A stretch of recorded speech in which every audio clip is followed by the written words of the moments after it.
Bon, le projet de règlement intérieur qui nous est présenté au vote ce jour s'inscrit dans la suite de la réforme statutaire votée l'année dernière, comme l'a signalé Jonathan. Nous avons découvert cette démarche il y a seulement 3 semaines, au moment où le projet a été révélé, et sans le détail des modifications qu'il a fallu rechercher mot par mot, travail aussi fastidieux qu'ingrat. Cette modification du RI porte sur 3 points majeurs: l'aménagement du vote électronique, l'évolution des mécanismes financiers et juridiques, notamment pour les FED, la commission de lutte contre le harcèlement et les discriminations. Ce projet, il pose quand même 2 problèmes, un de fond et un de forme sur la méthode. Sur le fond, sur le vote électronique, on constate en réalité une transformation complète du modèle du parti par une concentration quand même accrue des compétences de l'échelon national obtenues par le transfert total des compétences naturelles des sections et des fédérations. En effet, le RI exclut de fait les fédés et les sections en leur retirant la compétence partagée d'élaboration des listes électorales, et ce n'est pas anodin. D'autres lacunes sont aussi à relever: l'introduction partielle, on ne sait pas bien sur quel vote le vote électronique va agir, et quelle confidentialité aussi contrôle du scrutin.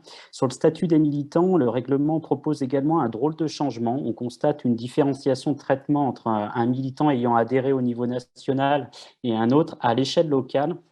Concernant les cotisations et les fédérations, l'abrogation de la modulation du barème de cotisation au niveau des fédés est un coup porté à leur autonomie financière. Il traduit ainsi une perte du besoin impératif d'avoir un financement autonome, et donc des associations départementales de financement qui sont désormais facultatives dans ce règlement. Autre renforcement significatif des compétences de l'échelon national au détriment de l'autonomie des fédérations: l'envoi des statuts types avec un mécanisme de délation qui permet à l'échelon national d'intervenir pour contraindre une fédération à changer ses statuts, à faire rougir la République en marche. On assiste en réalité donc à un peu une liquidation du caractère fédéral du PS, on l'avait dit au dernier congrès. Cette organisation fédérale qui nous permet de mener justement des initiatives de campagne dont nos partenaires sont dépourvus du fait de leur centralisme. Exemple chez moi en Isère, où nous avons aidé financièrement un candidat NUPS hors PS. Cette recentralisation et cette verticalité doivent nous questionner collectivement, et je crois qu'au PS, on est plutôt adepte de la décentralisation.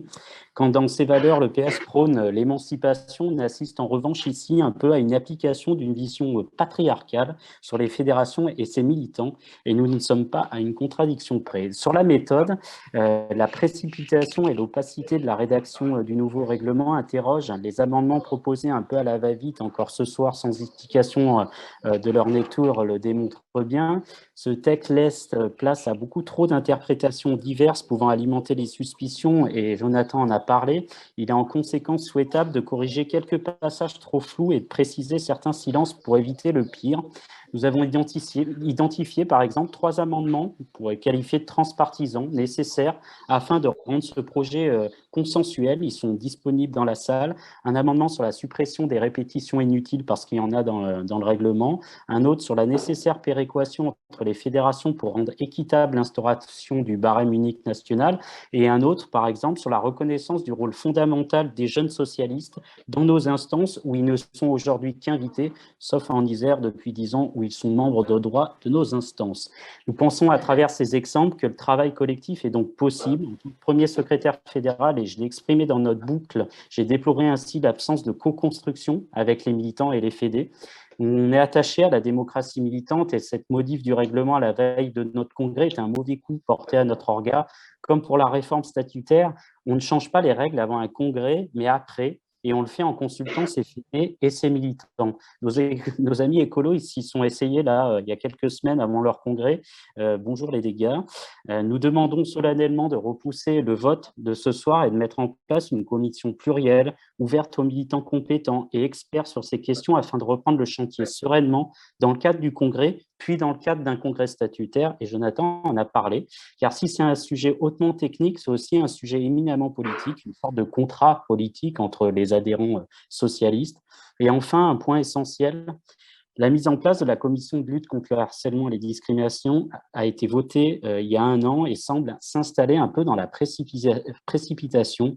Elle fait l'objet dans le règlement de modifications un peu à la hâte ces derniers jours et ce soir encore.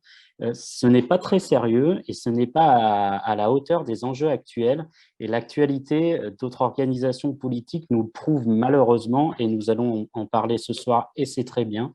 À l'évidence, nous ne sommes pas tout à fait prêts. Nous ne pouvons pas avancer à l'aveugle et de façon précipitée sur ce sujet. L'enjeu pour les militants est trop énorme. Nous demandons donc que s'engage un groupe de travail afin d'avancer avec application sur l'organisation de cette commission pour éviter tous les écueils connus ailleurs. Je pense que c'est une nécessité pour l'ensemble des militants. Je vous remercie toutes et tous de m'avoir écouté. Merci, camarades.